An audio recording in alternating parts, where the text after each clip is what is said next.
Hey guys, it's Di, and I just filmed a quick video for B4B, so I thought I would do a quick video for being mommy over here and fill you guys in on the moving.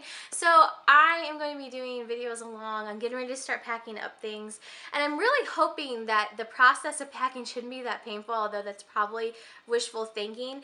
My plan is to try to duplicate what I saw the packers that actually packed us up in Michigan and moved us over here did with our things, and that was really nice. That was a company move, so unfortunately we're not doing that part this time. We're having the movers come pick up the stuff and move it, but I'm actually going to do all of the packing, and it's just a short distance move, so you know, it should hopefully be a little bit easier than moving between states.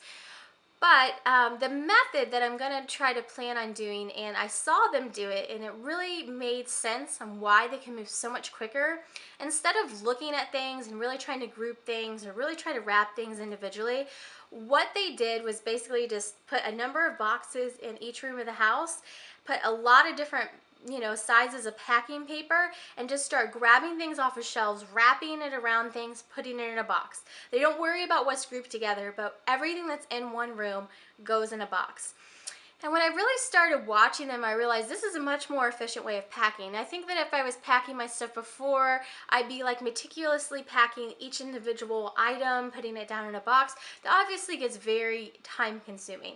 And then I'd be worried about like, oh, well, I don't want to separate these books from these books, so I need to get all of these books in one box. No, the movers did not do that. The movers literally just filled the box till it was full. They didn't worry about what was together. But the thing that I realized when I was unpacking is that really wasn't too big of an issue. So I would open up boxes, and as long as they were all going to one room, so like say for this room, there might be some table decor and then one of these pillows stuck in the same box. So it wouldn't necessarily make sense to me if I was packing a box. I probably wouldn't necessarily think to stick like, I don't know, like decor and a pillow. Just things that you would think not go together. And they would just put them in boxes because obviously it didn't matter to them. It was all just widgets to them.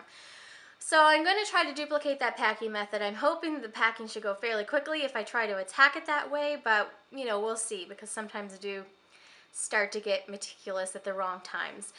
So that's what's going on with that. And then also, people had asked about, like, you know, the moving, why were we moving, where were we moving. We're still going to be in Illinois, and we bought a house over here in a little bit of a different neighborhood. And it was a long story. I talked about it this weekend, but I said I'd kind of go into more detail because people have been asking a lot, like, what's the backstory here? And I understand why people are curious, because I'm curious when people bring up stuff like this on YouTube. So the backstory is, we have owned a number of houses. We've owned houses in Illinois before. We were in Michigan for 7 years, 6 years, something like that. And our house over there, we, put on the market whenever my husband got the promotion to come over here. And it sold within a week. At this time period, I was 8 months pregnant. My husband had been over here working for about a month. And I'd come over on a weekend or two to look at houses. So we came over one weekend towards around the beginning of August, I believe. We knew that we had to find a house that weekend because otherwise we were going to miss our window of our house being able to go on the market over there. And also I had my doctor lined up over here to transfer for my OB care. I was 8 months pregnant with Natalie, so there was a date that I had to be over here by. Otherwise, the doctor kept warning me, we cannot accept you after this date. And the question I kept posing to them, well, okay, I'm definitely going to try to be there by this date, but what happens if I get there after this date? What am I supposed to do for OB care at the end of my pregnancy? And no one would ever answer that question. So I don't know what would have happened if I would have missed that date. So we found a house at some point in August, put in an offer, was accepted, start the whole business. And it was a little bit in a different area than we're living currently. It, as it turns out, would have been a horrible location, much further away from Target. I know, boo-hoo, right? And much further away from all the daily activities and things that I take the girls to. Of course, I didn't know that when we were originally moving over here because I didn't know where we were really going to be going. I didn't have a spatial relationship of where things were over here yet. So what ended up happening with that house is we got like a couple weeks or however long into the process from going in through the inspections, the home inspection, all that sort of thing. Home inspection was fine, but over here they have a separate thing called a radon inspection. They just put different things in the house and it collects air on the different levels, and it's like a state mandate that the levels of the house have to be under a certain level, where this house was way above the acceptable level. So at that point, your contract can be voided if it fails an inspection because it's a state thing or whatever. And you do have the option where you could, and I can't remember whether this is something the seller was going to have to do or what, but you could have a radon mitigation system put in. And apparently this is fairly common over here. All the realtors are used to dealing with it. This was all new for us. But this area of Illinois has a lot of radon problems, which basically all that means is there's a lot of dinosaurs in the ground and it permeates a gas, and this gas is actually quite dangerous because in high concentration levels it can cause lung cancer in people that have never been around anything else like smoking or anything like that that would otherwise cause lung cancer. So it causes lung cancer in otherwise healthy people. So anyways, you can put in a system that mitigates this air out somehow, and that's fairly common over here. A lot of the houses have them, but the problem is it takes however long for it to be installed, a week or so, and then it takes another 3 to 7 days to have the house retested, the air-wise, to make sure that it is livable and that you're not going to get cancer living in the house. I know that's like, you know, scary to say, but anyways, so at this point in the process, this was sometime in September. I was due with Natalie in November. My, I think, like drop dead, no pun intended, date for being over here for the doctor that they give me was sometime towards the end of September. And this just like makes me panicky just thinking about it. So sorry if I start panicking here. But anyways, so we were rapidly hitting the point where I was getting ready to miss that date to be over here to go to the doctor. And at that point, they said that they would not accept me. I would not have a doctor over here. That was the best doctor that I found, you know, comparable to what I had in Michigan. And our house sold in Michigan after 1 week of being on the market. So not only had our house sold at that point, but we were getting ready to close on that house and literally have nowhere to move our stuff. I was a pregnant woman with a toddler panicking that I wasn't going to have anywhere to live, not to mention the fact, where was I going to have this baby? I wasn't super thrilled about moving at this point anyways, and I really wanted to stay with my doctor in Michigan, but that was no longer an option because our house sold, so I had nowhere to live over there. So at the last ditch effort or a quick scramble, within like a few days, my husband managed to work out. The home builders that built this house that I'm sitting in currently also built the house that we were planning on buying up in a different neighborhood, different location. And they knew the backstory of our situation, and they were nice enough to allow us or tell us that we could rent out a model house in a different neighborhood and try it out and see what we thought. And then if we wanted to buy this house, they said that we could, you know, after we rent, we could deal with closing on it at any time. If we wanted to buy this house, we could have lived here for a month and then bought it, you know, whatever. And then they also said that if we rented for like a while, they would have taken money off the purchase price or whatever. Anyways, fast forward. So we got over here, had Natalie, we're over here for a while. So after seeing that we're going to be here for a while, about a year into it, there was a time period we really thought that we were going to be back over in Michigan.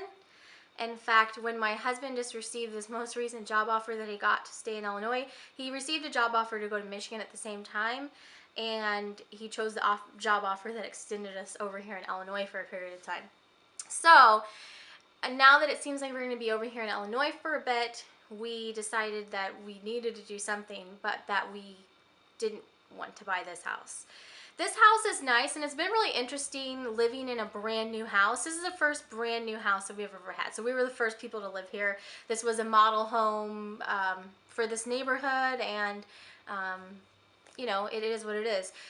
But the neighborhood, I'm trying not to get into specifics here, but okay, my camera cut me off, so I'll try to finish this up quickly. But anyways, this neighborhood ended up not being the best choice either. It was maybe a little bit better than the original house we were looking at, but we decided to kind of expand and look at different locations.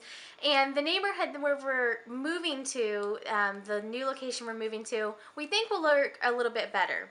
So it's just, the neighborhood itself has a little bit bigger lot sizes. I think the house should work pretty well. Obviously, you guys have seen the setup. It seems like it's going to be a nice setup for us. The only thing I'm probably really going to miss is not having upstairs laundry. And then the garage is also a lot bigger for my husband.